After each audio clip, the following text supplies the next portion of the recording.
അലി റളിയല്ലാഹു അൻഹുവിന്റെ വീട്ടിൽ പൂച്ചയുണ്ട്, ആയിഷ ബീവിയുടെ വീട്ടിൽ പൂച്ചയുണ്ട്, അബൂ ഹുറൈറയുടെ വീട്ടിൽ സ്വന്തമായി പൂച്ചയുണ്ട്. ഇമാം നജ്മുദ്ദീൻ അൽ-ഖുസി തങ്ങൾ അവരുടെ ഉപ്പനെ കുറിച്ചിട്ട് പറയുന്നുണ്ട്, എന്റെ ഉപ്പാക്ക് സ്വന്തമായി പൂച്ചയുണ്ട്. വലിയ കാര്യമായിട്ട് കിതാബിൽ പറയാം. അത് വലിയ കാര്യമായിട്ടാണ് പറയുന്നത്.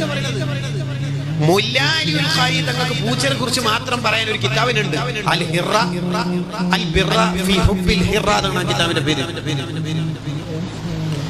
ജീവികളെ നമ്മൾ നന്നായി സ്നേഹിക്കണം, അവരോട് സ്നേഹം ഉണ്ടാവണം.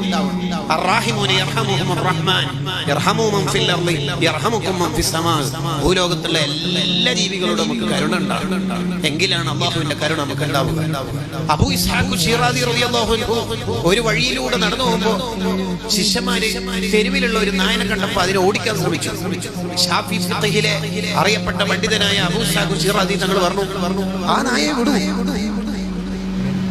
ആ നായക്കും എനിക്കും ഈ വഴി 50-50 ഉള്ളതല്ലേ, ആ നായ വഴിക്കോ ഞാൻ ഈ വഴിക്കോ, എന്തിനാ നിങ്ങൾ നായ ഓടിക്കുന്നത്?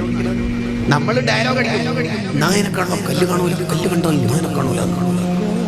അങ്ങനെ കണ്ട നായനെല്ലാം കല്ലെറിയാൻ ഇസ്ലാമിൽ പറ്റുമോ? അതിന്റെ വിധി എന്താണ്? അപ്പൊ എല്ലാ ജീവികളോടും സ്നേഹം ഉണ്ടാവണം.